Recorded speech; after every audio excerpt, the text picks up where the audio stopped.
Hey everybody, it's Zeidoktor here. I'm working solo this week to bring you the typical manga review of One Piece, Chapter 837, Luffy vs. Commander Cracker.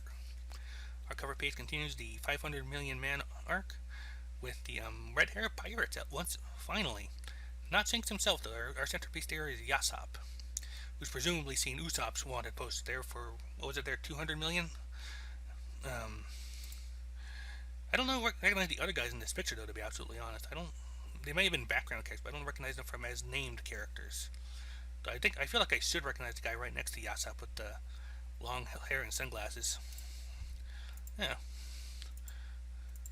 he probably does have a name though. They always have names. Oda's always giving them names, or letting people name them for him. Let's see here. Hey, let's get into the fan art. Here we go. We're opening up with Cracker declaring himself as Cracker the Biscuit Knight. Pretzel is the name of his trusty blade, a unique weapon that has no peer, which Nami notes is being the one itself as a kind of weapon is being duplicated by his power, and she's wondering how he has the extra arms. I shall baptize you with a new world cleansing. Like Luffy's warning him that they need to fall back now because this guy's probably one of their executives. Luffy's like, no, I don't wanna. And enters Gear 3rd for an attack.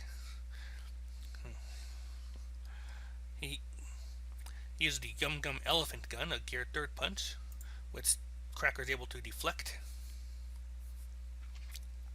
And hit Luffy with the swords. Get some combat going. Let's see here. He's got Luffy on the run a little bit. And he follows up with an attack called a pretzel roll. Luffy's able to harden himself so he doesn't get skewered, but he's still sent flying across a bunch of the force of seduction. Now I'm just sitting there like, woo, okay, this is bad. Pound isn't looking much better. Brule is just laughing, wee, wee, wee. And Nami's like, this is bad. Oh, okay. She actually said it. And Nami's remembering Chopper's words from before, like that they're up against the crew of Emperor, that they've been underestimating these guys badly. Which, going by what we saw of Jack and his team, is very accurate. And he's realizing, Nami's realizing this as well. Like Luffy's underpowered by an underling. Like she tries to tell Luffy to run, but King Bomb and Brule are already in her path. And Brule's like, I already know what you're feeling. You're terrified, huh? The so-called worst generation. Tell me, what exactly is supposed to be the worst about you all? All you really managed to do is get your 15 minutes of fame all along your journey, during your journey along the first half of the Grand Line. I can't even tell you the countless pirates I've witnessed in my lifetime who'd boast about becoming the next pirate king. And without fail, each and every time they would hit the proverbial wall and their expressions would quickly turn into despair just like yours has. And during these past 2 years, a few of Luffy's colleagues have had the misfortune of wandering into Mama's territory. Captain Kidd, Apu the Roar of the Sea, Baze, and Rouge the Bad Monk. And everyone but Baze tried to fight. Like Baze joined up with her instead.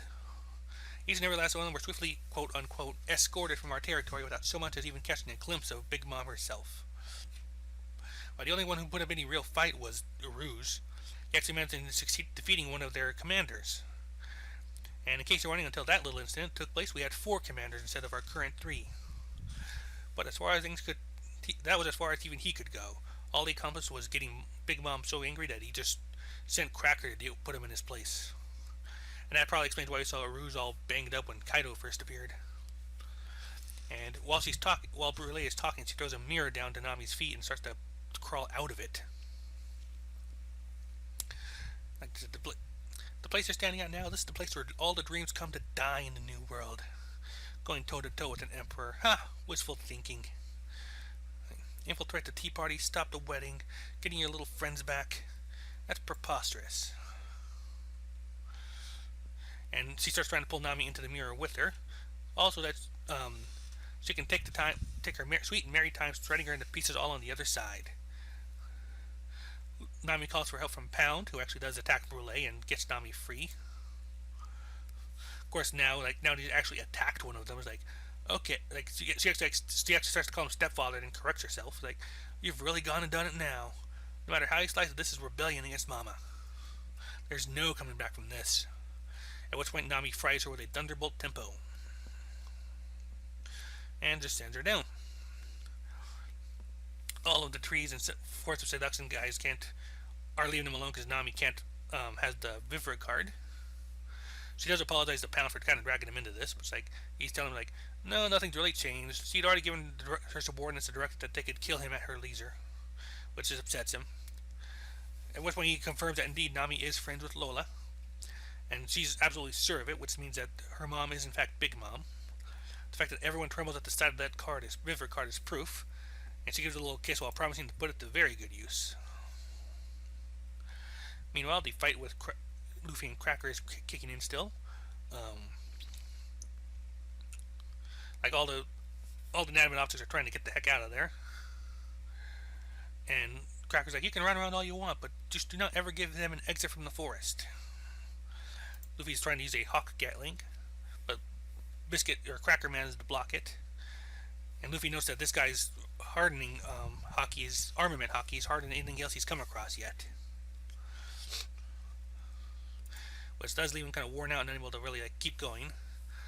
Cracker starts to taunt him like, if you really consider Sanji your friend, leave him be. He's a dang it, I can't remember the Spaceball line now. He's an honest to goodness bona fide prince. His mother was a queen, his father was a king, and he is a bona fide prince. There we go. He said we went to the perfect wife, lead a carefree life without any troubles, right here with them. And if you want to take him back, how selfish can you be? You have the nerve to destroy the happiness of a man you call your friend? Like, even if by some miracle you got to him, that man of royal blood would simply let out a sigh of exasperation and say, leave this instant. The sight of you, all you lowly pirates, sickens me. All the trees and everything start laughing, but Luffy's like, unleashes gear forth and smacks Cracker down with the Kong gun. And he's not getting up after that, looks like. And Luffy's just pissed because, like, don't ever put words in Sanji's mouth. Even if he was happy and didn't want to leave here, there's no way he'd ever speak to us like that. And that pretty much it. Like, that's actually a pretty quick fight, come to think of it. Like, Luffy just fought him for one chapter and he's down. So, that's pretty cool. I said that's... Hopefully, at least it gives us down how you do against some of the other ones, like we've seen, like Jack. It's hard to say for sure where Cracker compares into that, but still. And so we do get a pretty good taste of just what Big Mom's people can do now. Like, a much better taste than just, like, raw, like, curb stompy power. Like, we got Brule and her mirror abilities that are difficult to cope with. Like, we still don't have Carrot and Chopper back, so that's going to be something to worry about. Meanwhile, Cracker is, like, according to Luffy, he has the hardest armament hockey he's yet to come across. So that definitely took some overpowering to get through. And we still have at least two more people of his level, and not including anyone else Big Mom has running around. But yeah, like, it's also kind of interesting to note that apparently, like, they did actually fight several of the worst generation supernovas before. Like I said, that seems probably explains why Rouge was so banged up when Kaido first popped in. Bay's just kind of, alright, hey, I'm not gonna fight, sign me up. But that's not to say he doesn't have his own coals in the fire, or irons in the fire. Not quite sure how that expression goes, but never mind me. I do wonder, like I said, this will probably be like I said, the one thing I wonder about, like I said, just how will Big Mom react to the fact that Nami has that Vivre card at all? There's got to be something going on with that. There's got to be something that can happen there, but just what exactly it is, I'm at a loss to say just yet. My first thought would be maybe she might be honor bound to let them at least leave safely, or let something else go on, or even just grant them an audience. That may be possible too. And, actually, it just occurred to me as well. Early on, when Law first joined up with the crew in Punk Hazard, like when they were leaving, he explained how the Emperors have these big networks, big groups that if you just charge in and try and fight stuff, you're never going to even catch a glimpse at the Emperors. Brule just made that same claim. Like he said that the ones they fought before that didn't even get a chance to see Big Mom. So there's some.